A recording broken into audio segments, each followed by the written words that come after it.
Good evening, everyone, and welcome to another episode of NBA Sports Talk with Walter Strong III. And tonight we're going to be talking about 5 points on how the Memphis Grizzlies need to move forward from the John Morant suspension to have a competitive season this year. And we're starting right now.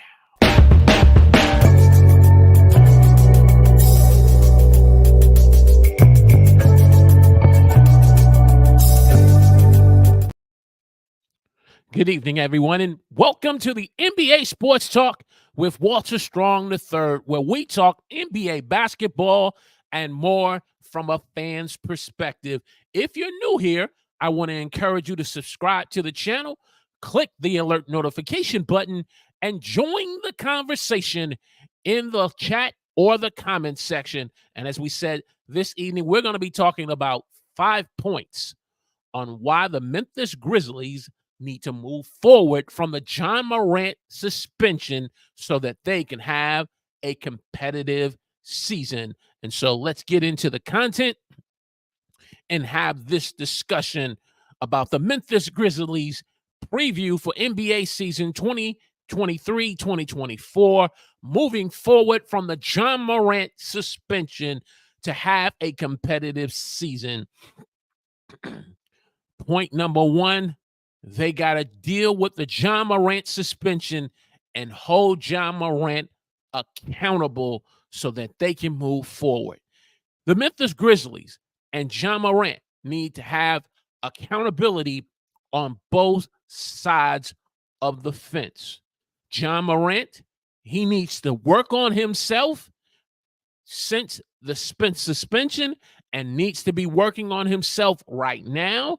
He needs to not only be working on himself, but he needs to be working on eliminating outside distractions.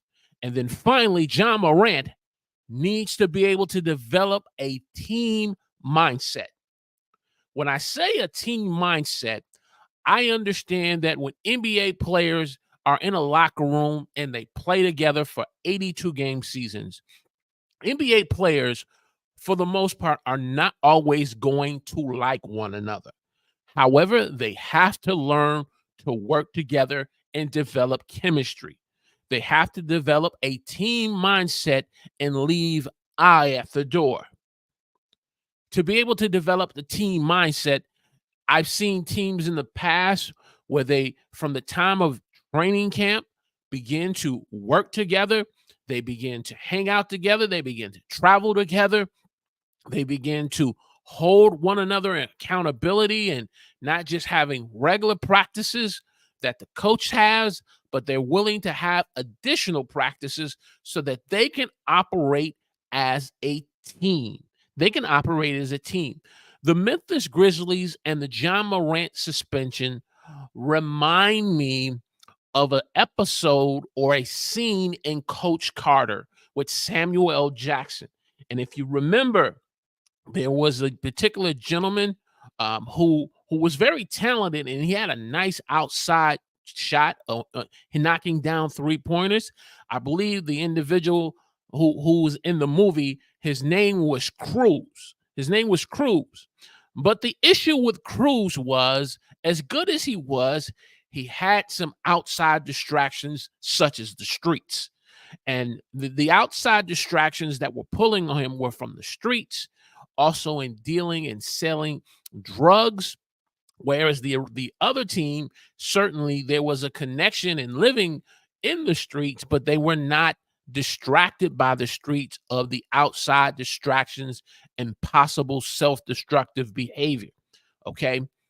When Cruz first met the new coach, which was Coach Carter, Samuel L. Jackson playing Coach Carter, he confronted him and challenged his authority and literally swung at Coach Carter. And as a result, was kicked off of the team. He still followed the team. He followed what they were doing. He showed up at their games. But at the same time, he was an individual who unfortunately had these outside distractions that was keeping him from being able to reach his full potential as a person and as a player. Well, later on in the movie, because of a tragic incident of watching his friend being shot and killed, he runs back to Coach Carter and appeals and reaches out to him about wanting to get back on the team. He realizes for him to get back on the team, he's going to have to do X amount of push-ups. He's going to have to do X amount of sit-ups. He's going to have to do X amount of suicides. And he has to do all of these things by a set date, which I think was by Friday. Well, if you remember the movie in Coach Carter, he falls short in reaching that goal. And Coach Carter, Samuel Jackson's response to Cruz is, "Leave my court, sir." And he's devastated that, in fact, unfortunate that he doesn't get any empathy. He doesn't get any mercy from Coach Carter. Coach Carter demanded X amount of push-ups, X amount of sit-ups, X amount of suicides, and he couldn't make it. But here's the point I want to make. The rest of the team begin to volunteer to say, I'll do X amount of suicides, I'll do X amount of sit-ups, I'll do X amount of push-ups, that he is short. And you see the team rallying around Cruz, and Cruz ultimately gets back on the team. This is what needs to happen with John Morant. John Morant has to have a point in his life where he needs to become team-minded. He has to have a team mentality that he's willing to commit to the team and not just to be an individual superstar. And vice versa. The Memphis Grizzlies have to come together as a team and move forward from the John Morant suspension so that he can be accountable and working on himself. He can be willing to eliminate the outside distractions, and he has to have a team mindset so that they both, the Memphis Grizzlies and John Morant, can move forward from this suspension to have a competitive season in 2023-2024. My next point, the Memphis Grizzlies also have to address getting healthy. They still have some key players that are still dealing with injuries, such as Brandon Clark. He is still recovering from an Achilles tear, which injuries such as the Achilles heel injury can take up to almost 18 to 24 months to fully recover and to definitely get to the point where the player really feels like himself and that he can be able to get in game shape. Then you have Desmond Bane, who's been dealing with a toe injury all last season and still trying to recover from that, which the Memphis Grizzlies believe he will be healthy come the start of the season. But he's still dealing with this nagging toe injury. And then you have Steven Adams, who's been dealing with a knee injury, which the Grizzlies do believe he will be able to be healthy at the start of the openings season for opening night. But the Grizzlies have to get healthy because when you look at two of the three players, it really shows about how they are hurting in size and how they're hurting on the boards, offensive and defensively. And so for the Memphis Grizzlies and John Morant to move forward from this suspension to have a competitive season, their players have to get healthy. My next point is simply they need to see immediate dividends. The Memphis Grizzlies need to see immediate dividends from the Marcus Smart trade. The Marcus Smart trade that happened as a result of the Boston Celtics trading Marcus Smart to the Memphis Grizzlies, Tyrus Jones, who was the backup point guard who went to Washington, and Kristaps Porzingis went from Washington to the Boston Celtics. The Memphis Grizzlies need to see immediate dividends this season, especially because of the John Morant suspension. They need to be able to see the dividends of Marcus Smart's toughness of defense and being a former defensive player of the year. They need to see the dividends and the fruit of his decision making that he has demonstrated with the Boston Celtics for the last 3 to 5 years, and being a key important player for the Boston Celtics and helping to shape their identity and culture, and now bringing that to the Memphis Grizzlies. And then they also need to see the dividends and the fruit of his NBA experience in seasons, in the season, and in the playoffs, and knowing how to win. Now, the Memphis Grizzlies, for the last 2 years, have been the number 2 seed. They have last year were 51-31. They finished and winning their division, but because of a large part of their team being under 25 and it being a very young roster and not being able to perform in the playoffs where it really mattered, and being able to deal in the tough games that they were facing, and unfortunately being eliminated by the Lakers last year in the playoffs. Marcus Smart needs to provide the instant dividends that's going to help to set the tone for the Memphis Grizzlies to be able to have a competitive season through his toughness, through his decision making, and his NBA experience, especially in the playoffs and in also making the finals. If they want to truly move forward from the John Morant suspension and have a competitive season this year. Hey, if you're getting great value out of this episode of NBA Sports Talk with Walter Strong III, we're covering the Memphis Grizzlies NBA team preview, 5 points on how they need to move forward from the John Morant suspension to have a competitive season. I want to ask you to click the thumbs up button for me. Share this on your favorite social media platform. And if you're watching the replay of this episode, give me a hashtag Team Replay in the comments. And if you're watching live, give me a hashtag Team Live in the chat. Let's continue on. The Memphis Grizzlies and their coach need to be able to respond. Coach Jennings needs to be able to respond in these first 25 games and setting the tone for this NBA season. Why is the first 25 games important? Well, John Morant was suspended because of his detrimental conduct and the image that he was portraying through these Instagram videos that we all know by him brandishing a weapon on Instagram Live. And it happened the first time, and then unfortunately happened the second time. He ended up lying to Adam Silver to his face. And so unfortunately now he's been suspended for 25 games. And so Coach Jenkins needs to be able to respond in these first 25 games and setting the tone so the team can be competitive, really establishing his rotation. And that's going to be tricky to establish his rotation.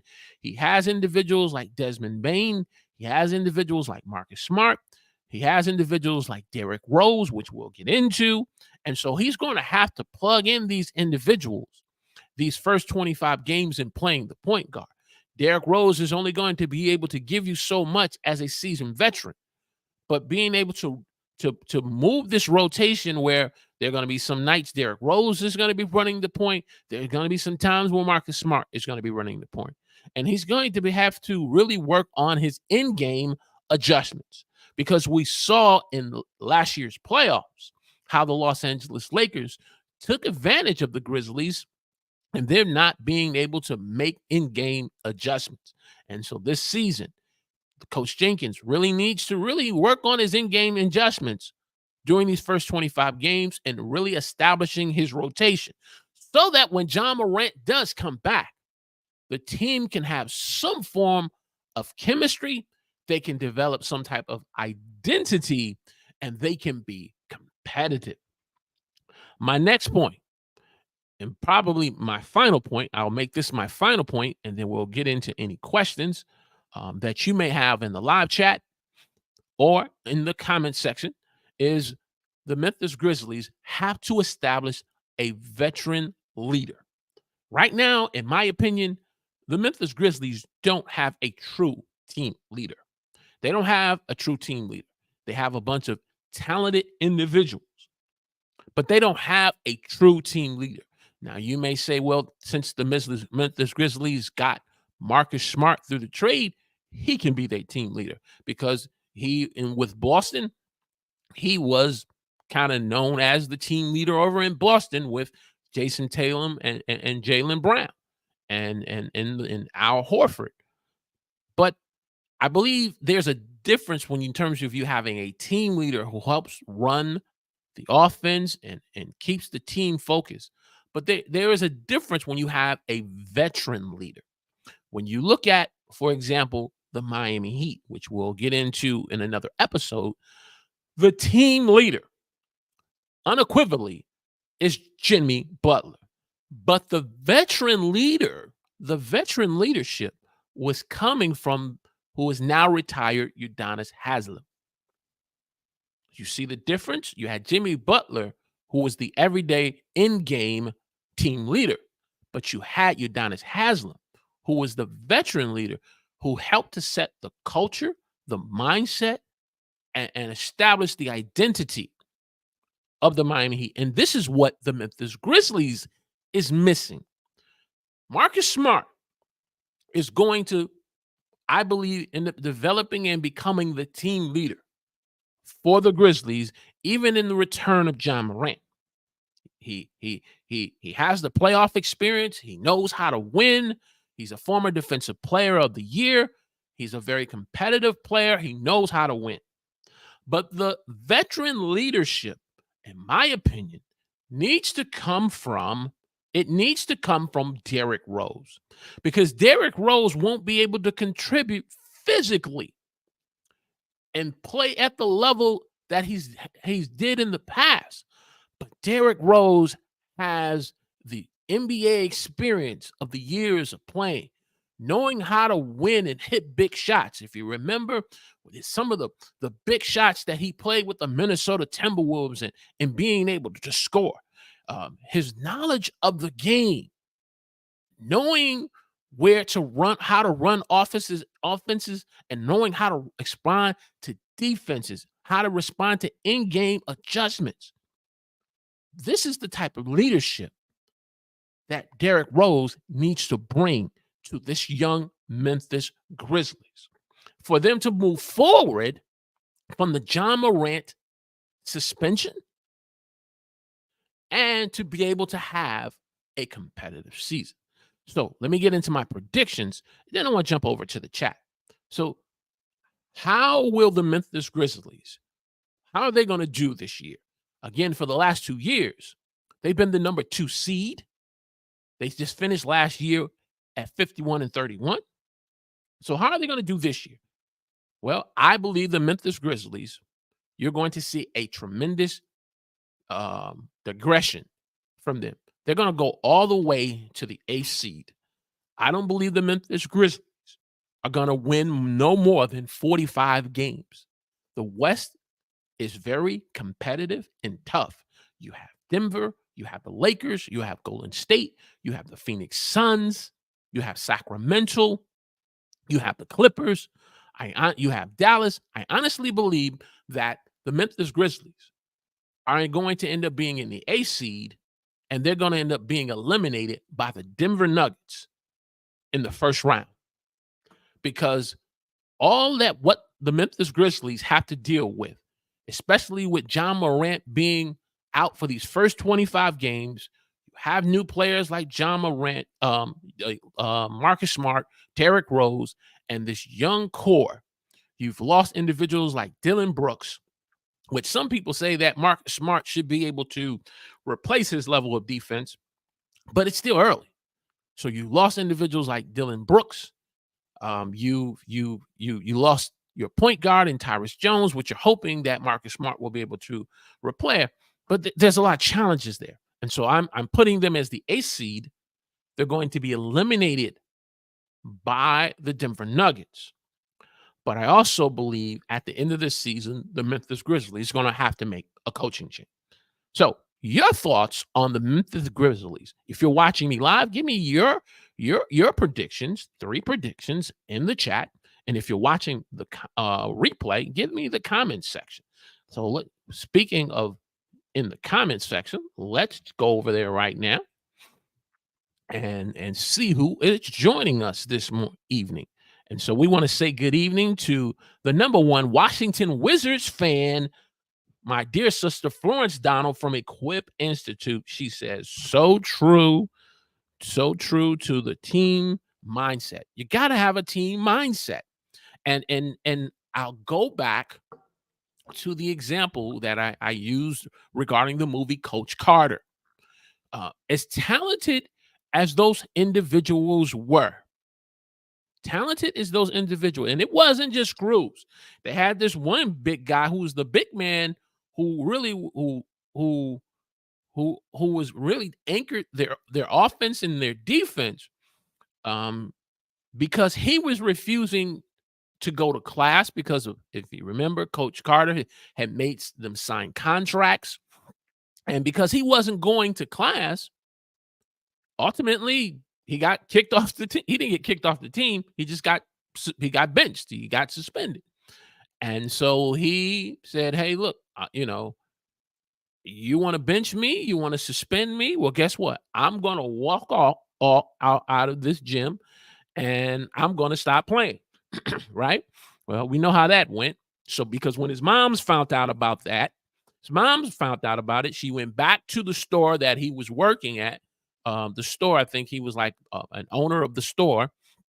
And she basically had to appeal to him, to Coach Carter, to allow him to have a second chance.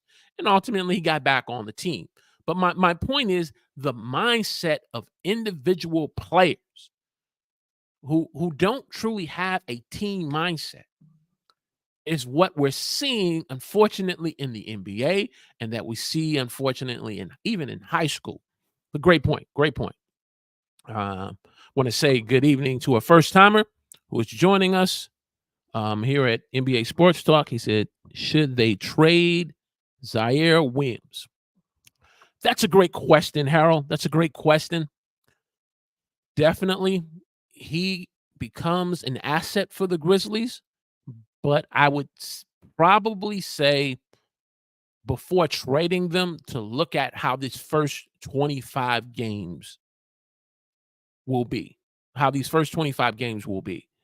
and how they start. And if it's a rocky road, then they may have to use him as an asset to be able to really get this team with additional veteran leaders. Because yes, you have Steve Adams, but some believe he is now coming to the tail end of his career, and him being able to come back from a knee injury is going to really be a real question. Thank you for your question, Harold. Thank you for your question. And again, thank you for being a part of NBA Sports Talk with Walter Strom III. Florence asks a question. Who do you think will step in and lead the scoring with Morant being on suspension? Great question. Thank you for the question. I believe, let me just get me a swig of water right quick.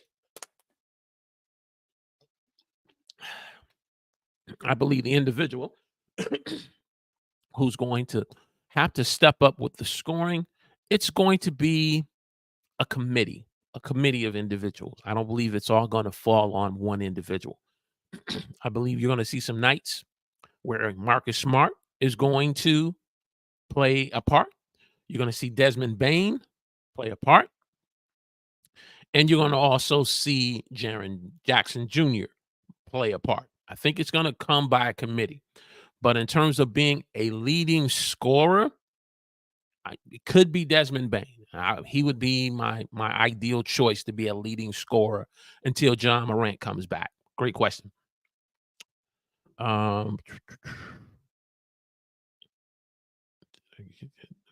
Okay, there we go. Mr. Smith says they should go after Cat. Cat. Oh, when you're talking about Anthony Townsend. Anthony Townsend. Both teams are I believe are in the same. No, they're not. No, they're not. Let me get it right. So you got New Orleans, you got Memphis, New Orleans, Memphis, Houston, San Antonio, Dallas. Okay, so they're in one division. And then you have Minnesota, which is in the division with Denver and Utah. I can definitely see the benefit of the Grizzlies going after Anthony Towns, especially when you have Rudy Gobert, because definitely Anthony Towns has to be moved. However, the asking price that Memphis would ask for Towns, I don't believe Minnesota is going to want to pay and give to the Grizzlies, because it's going to be helping the Grizzlies in terms of strengthening their team against their opponent, the Timberwolves.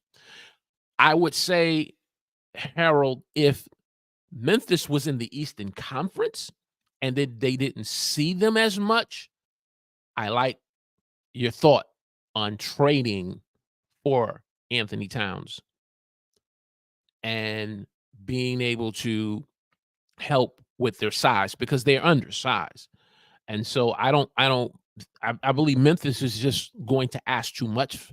Minnesota's just going to ask too much from Memphis to give up Towns, and Memphis is not going to want to help Minnesota, because clearly you can see Anthony Edwards is the go-to guy in Minnesota, and you got Gobert anchoring the defense. So I'm with you on that. But because Memphis is in the same conference, I don't see that trade happening. I don't see that happen. But good comment there. I that's what we're here NBA Sports Talk with Walter Strong III. We're talking about NBA basketball and more. Not from an analyst, TV or radio, not from a former or current player's perspective, but from your perspective, Harold, and my perspective, and Florence's perspective here on NBA Sports Talk. Keep those comments going, whether in the live chat or on the replay. And so Memphis, I definitely see them making the playoffs again for the third year, but whereas they've been making it and being the second seed, being the number 2 seed, finishing 51-31, because of all what they're dealing with, they're going to have a step back. They're going to have a step back, and I believe that step back is again because of the John Morant, the youth, and the lack of the veteran leadership. Is and I do understand, to ask a player like a Derrick Rose, who still wants to be competitive and who wants to still play in the NBA, that's a lot to ask for a veteran. That's a lot to ask. And we touched on that topic about veteran leadership a while ago. So if you're just joining us here at NBA Sports Talk for the first time, check out our episode on veteran leadership, where we go in more in depth about that subject matter and why veteran leadership is important and why there is such a void of veteran leadership. So you want to check out that episode. You want to check that episode. And I believe that's the reason why the Memphis Grizzlies, unfortunately, are only going to end up getting to the 8th seed. They're going to be eliminated, but Memphis is going to have to make a coaching change. And so the question then becomes, if Memphis makes a coaching change, who is out there that Memphis should go to? Who is out there that they should go to? And okay, I'm sorry, I had that already. Here's a name for you, Harold. Here's a new name for you, Florence. And if you're watching live here on YouTube. Here on NBA Sports Talk with Walter Strong III. Let us know where you're watching us from. Give us a hashtag Team Live in the chat. Mike Budenholzer. Mike Budenholzer, who has recently won the NBA championship with the Milwaukee Bucks. He has been able to build the Milwaukee Bucks into a top 3 contending team since his departure last year. And Adrian Griffin now is taking over from him. But Mike Budenholzer is out on the market. And I believe he's a coach that Memphis should really consider taking a look at. They should take a look at him. Harold says they should get rid of Jenkins. I agree. I believe they do need to move on. But if they were going to move on from him, I think after the elimination of the playoffs, being eliminated by the Lakers, that should have been the time that the Grizzlies should have considered moving on from him, because Mike Budenholzer was already available. You had guys like Monty Williams, who was available. You had Nick Nurse, who was available. So I think the timing now is kind of off. The timing is off. Also, you're dealing with the ongoing distraction and issue with John Morant.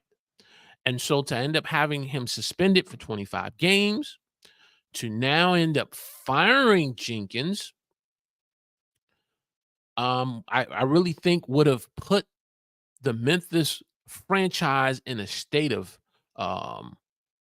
turmoil that I don't believe they want. Because when you look at this team, they've been the number two seed for the last 2 years. They finished 51-31. This is a playoff competitive team. They're just only missing, a few players, and you got Marcus Smart now, who's been to the NBA championship, who knows how to win, who knows how to defend at a high level. He has the NBA experience. You have the playoff and leadership and knowledge of the game with Derrick Rose. It's just a few more tweaks here. However, I agree. Coach Jenkins may not be the coach who's going to get you deeper into the playoffs, or either getting past teams like Phoenix, getting past teams like Denver, Golden State. I believe Memphis can probably, the Lakers won last year, but I believe that they can possibly get past the Lakers in a second round matchup. But when you have your Denvers, your Phoenix, and Golden State, that's where Mike Budenholzer becomes now important. If you have another name, hey, throw me another coach name out. Harold says, I agree. But from the office, it would stop the agree, but the front office. Okay, there it is. Front office was stopping the Grizzlies. The front office has a lot of accountability. You are right. I mean, you look at this situation, even with John Morant. This John Morant situation, and again, what I hear from ESPN and what I hear from other like Fox and maybe from the Rich Eisman show, when I hear from that, I realize I'm hearing the media's version, what they're saying. Okay, but when you hear a number of reports that start to different reports that begin to be confirmed about a John Morant and the stuff that was going on, the Memphis Grizzlies just as much bear much of this blame and responsibility for the John Morant situation being the way that it is. And so the front office has a lot of work to do to get them past this suspension and ultimately getting this team possibly to the NBA Finals. Because when you look at other players on this team, if you want them to be able to build team chemistry, building a championship winning culture, the front office has to want that. They have to want that. And so they, as you're right, Harold, they have to get out their own way. And the same things that they're demanding of John Morant, they got to demand that from the rest of their players. They got to demand that. But at the same time, I'll go back to the example of Cruz and Coach Carter. He has to come back to really want to be on the team. Because if you remember, because of the incident of the shooting of his friend, he kept saying, what do I have to do to get back on the team? Now, you may say, well, Walter, you're using an example that happened in the movies, and it was a high school player. This young high school player felt like he had no sense of purpose and direction because now someone that he really looked to, who helped him for guidance and helped him to have some form of self-worth and identity, was killed and shot and killed in front of him. And so you're trying to use that as an example, but I'm you look at the similarities, the some of the things that were being reported about John Morant and people that were in his camp, about incidents that happened with the Indiana Pacers, and weapons being pointed at players, and causing confrontations. You had the confrontation with former Fox analyst Shannon Sharp, who's now with ESPN and First Take. That happened at the Lakers. You had that incident. And so the Grizzlies, like you said, Harold, need to get out of their own way. But at the end of the season, I think that will be the timing that you look to move on from Coach Jenkins. You move on from Coach Jenkins. Okay. We're still trying to. Harold says they are still trying to draft instead of to trade for veterans. I agree with you, Harold. I do. And I believe Memphis is not the only team that's doing that. But I believe that ownership and the ownership and whoever the vice president of operations or general manager is for the Memphis Grizzlies, they have a solid team. They need to start working on now getting the personalities, like Dylan. They got Dylan Brooks. They moved on from Dylan Brooks. They let him go to Houston. He's gotten his money from Houston. He even won him a bronze medal. You need to start moving the personalities off of the team. And then the rest of the team, Morant, Jaren Jackson Jr., Bane, Smart, you're going to have to really get some size because Adams is not going to be available. For the Memphis Grizzlies to be able to compete for an NBA championship, they're definitely, if Karl Anthony Towns does become available, I don't know where he's at in his contract in terms of free agency. But if he or a player like his size becomes available, they need to get, more strengthening up in the front court, because Jaren Jackson Jr. showed us in the international FIBA World Cup game that he's still struggling from a size standpoint. And the thing is, his blocks, even though he had so many blocks last year, he's committing a lot of fouls, and so you're going to need to see his block production go down where he's not risking them with so many fouls. So definitely, the Memphis Grizzlies, they're going to make the playoffs, but it's a lot of work. Adams is still too limited and slow. Yes, he is. He is slow. He is going to be exposed, and so they're going to have to trade for size.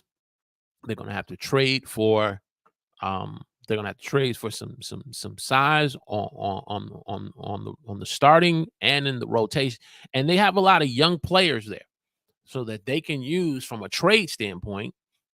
Like you talked about Zaire Williams, they have some trading chips that can help. Definitely, definitely. We'll take a couple more questions, and we're going to go ahead and bring this train into the station. They should draft Walker Kessler. These are some great names you're throwing out, Harold. They're throwing some great names. And if you're watching me live here on NBA Sports Talk, join us in the conversation of the live chat tonight. Join us. We got Harold. We got Florence. So I see you guys who are watching us live. And if you can join us in the conversation, join us in the live chat. You're throwing some great names, Harold. But again, you're dealing with Western Conference team with the Western Conference team. And Danny Ainge, this guy loves draft picks. He loves him some draft picks. But he is not the type of general manager who's going to help his competitor and team that can be a threat to the Utah Jazz. Ownership is not going to even sign off on that one. So the big man is going to have to come from the Eastern Conference. He's going to have to come from the Eastern Conference. And, I'll throw a name out for you, Harold. Miles Turner from the Indiana Pacers. That could be a name if Indiana, for the right price, is willing to move on from Miles Turner, because you have Tyrese Halliburton. You have some other players there that Indiana is building and working with. You got Rick Carlisle, who's trying to build that team to be competitive and to, get into the playoffs, not just be a playing contending team. But Miles Turner is a name that they may have to consider looking at trying to go after. But again, it becomes a matter of what the asking price is. So got to keep that, look at that possibility of a Miles Turner. And so great discussion. Like I said, predictions for the Memphis Grizzlies is going to be a seed. They're going to be eliminated by, I believe, the Denver Nuggets, who will be the first seed. And Coach Jenkins will definitely be moved on. And the question then becomes, if Mike Budenholzer is still available, that's the guy you want to go after, because he's won a championship. He's a proven winning head coach, and this team needs this. I mean, he's won with the Atlanta Hawks. He's won with the Milwaukee Bucks. I truly believe he can win with the Memphis Grizzlies. So give me your thoughts in the chat. And if you're watching the replay, give me your thoughts in the comments section. So again, I want to thank Harold. I want to thank Florence, those of you who are watching live. If you have not subscribed to the new NBA Sports Talk with Walter Strong III, I want to encourage you to subscribe to the channel. I want to encourage you to click the alert notification button so you'll be alerted when we go live. You can join the conversation in the live chat and in the comment section. On Thursday, our team preview continues, and we will now move and have a conversation about Trae Young and the Atlanta Hawks on what their team preview season will be like. And also, we're going to get into a little of what I believe Media Day is this week. And so we'll do some Media Day reactions from the different Media Day sessions. And so we got a full show of what we want to talk about. And so we want you to join us here on NBA Sports Talk and talk basketball from a fan's perspective. See you next week.